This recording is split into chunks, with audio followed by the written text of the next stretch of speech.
So, hello guys, magandang umaga. So, ako ngayon ay nagbibihis na dahil ako ay may pupuntahan. Yes po, may pupuntahan ako. Hulaan nyo kung saan. Joke lang. Sobrang excited ko sa pupuntahan ko. Nakalimutan ko na mag-deodorant. Kaya yung naalala ko, hinubad ko agad yung damit ko at kumuha agad ako ng deodorant. Kiss-kiss dito, kiss-kiss doon. Sobrang bango na, di ba? Fresh. Tapos ko mag-deodorant ay kumuha agad ako ng damit para suotin agad. Yes, nagmamadali na nga ako dyan dahil malilate na ako sa aking pupuntahan. Tignan nyo naman, halos suksi ko na sa lahat para lang matakit yung damit ko. Pagkatapos nga natin mag-busy, check natin ating outfit kung okay na. Kaya let's go. Excited na yan. As you can see, tignan naman, excited na ang person. Parang papasok lang sa school, diba? Outfit check, let's go. Sakto nga pagpunta ko sa labasan na nakakita kagad ako ng jeep pabaklaran, kaya agad naman ako sumakay. Hindi na ako naghintay na napakatagal. Let's go, sumakay na tayo. Masakay na nga tayo ng jeep dyan. Tignan nyo naman, halos inaantok na ako yun dahil wala pa akong tulog galing trabaho. Yes, puyat ang person na yan. Tignan nyo, kawawa naman. Okay lang, excited naman yan pa sa pupunta niya. So, andyan na nga siya, nakababa na siya ng jeep. At tignan nyo kung saan ako pupunta.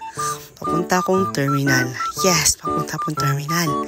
Kitang-kita nyo yung Partas Terminal. Hulaan nyo kung saan yan. Sa mga di nga pala nakakalam kung saan ako pupunta, ay pupunta ako sa La Union. Yes, sa La Union dahil pupuntahan ko ang aking bebe. Di nga pala nakapanood, dito rin yung last vlog ko na hinatid ko si Jowa papuntang La Union pa uwi sa kanila. Tapos ko nga bumili ng ticket ng bus ay pumunta muna ako ng Jollibee dahil ako'y nagugutom. Galing trabaho, hindi pa ako kumakain kaya hindi pa ako nag-usal yan. Hindi naman ang sarap ng kakainin ko. Sabi, Pinoy tayo bago muna kumain. Video muna, picture, painggit konti. Okay na, kain na. Gutom na ako. Tingin naman ang person, gutom na dahil galing sa trabaho, puyat pa, diretso na kagad sa biyahe. Tingin naman kung gaano katakaw yan, diba? Sarap ng kain. Sa mga oras na to, mamadali na ako dahil alas 6 ang biyahe ko at 9:50 na. Yes, 10 minutes na lang maabutan na ako. Sobrang gutom ng person, tingin naman. Yung kaninang napakaraming pagkain, ay buto-buto na lang natira at sinisimot pa mula buto hanggang laman. Diba? Kawawa ang aso, wala matitira sa kanya. Sige, iluwa mo.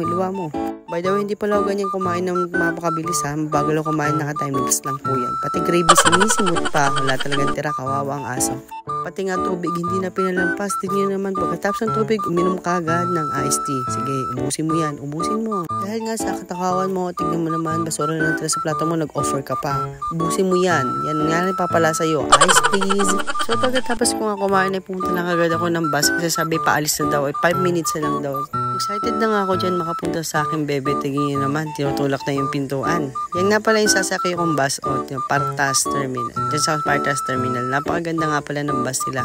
Sobrang lamig sa loob. Tingnan nyo naman. Tara na, papasok na tayo. Let's go. So pag-akit ko nga ng bus ay tinignan ko agad yung seat 41 dahil yun ang nakalagay sa ticket ko. Gusto ko nga sana ay doon ako banda sa may bintana kasi gusto ko makikita yung view habang nagbibiyahe. Kaso yun nga, napuapo ako sa gitna at pinakadulo pa talaga, kawawang tao naman. Nung nakita ka na nga yung upuan ko, agad na ako umupo dyan dahil tingnan nyo naman, sobrang bigat na aking mga dala. Gusto ko sana magpapalit sa katabi ko dyan sa may bandang bintana dahil gusto ko nga ang view. Ayan naman, tignan nyo. Pero nakikita ko pa rin naman yung view sa gilid. Bye-bye Manila. Hello La Union. Yes. Napakaganda nga sana tumingin sa bintana kaso yan nga napalayo tayo pero hindi pa rin hadlang para makita natin yung view. Yan, ang ganda. Sa mga oras na nga ito ay nakaidlip na ako niyan kaya titignan ko na lang view at tignan ko palayan na pala ang nasa paligid namin. Napakaganda. Sobrang green. Nakakamiss ulit yung probinsya namin sa summer dahil dito. Natulog na ulit ako at pagising ko nasa province na pala kami. Hindi ko alam kung anong part ng province pero ang ganda ng mga bundok. Grabe, sobrang tataas, sobrang mauulap. Napakaganda ng view. Nag-stop over nga kami dito sa season. Tignan naman, napakaganda ng place na dito. At ilang minutes lang daw ay makakarating na kami ng Aringay, La Union. So papunta na nga po ako niya si Adaling Ihinak. Tignan niyo naman yung view, nakakatanggal stress talaga. Ang ganda-ganda. Sobra. Wala akong masabi. Pagkakat ko nga ng bus, umandar na agad at nakarating agad kami ng Aringay. Tignan nyo kung sino yung naghihintay sa akin.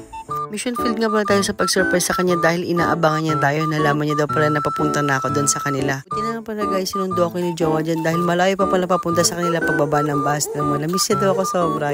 Sana all sweet. Agad nga siya nagtanong sa akin kung nagpa-vlog daw ako. Yes, gagawa ko ng content na naman for the vlog. Nagsawagad naman siya nag-hello sa mga followers natin. Hello guys. Sumakay na nga kami ng tricycle papunta sa kanila. Akala ko talaga pagbaba ng bus ay diretso na lalakarin lang ang bahay nila. Pero nagkakamali ako. Napakalayo pa pala. Tignan niyo naman yung view. Nakarating na kami sa kanila at nakita ko na kagad si Tito. Yan na agad ako nag-bless sa kanya dahil first meet lang namin ni Tito. Nakita ko na rin yung mga pamilya ni Jester. Dumiretso na nga rin ako kay Tita para mag-bless. Sabi niya, kumusta ang biyahe?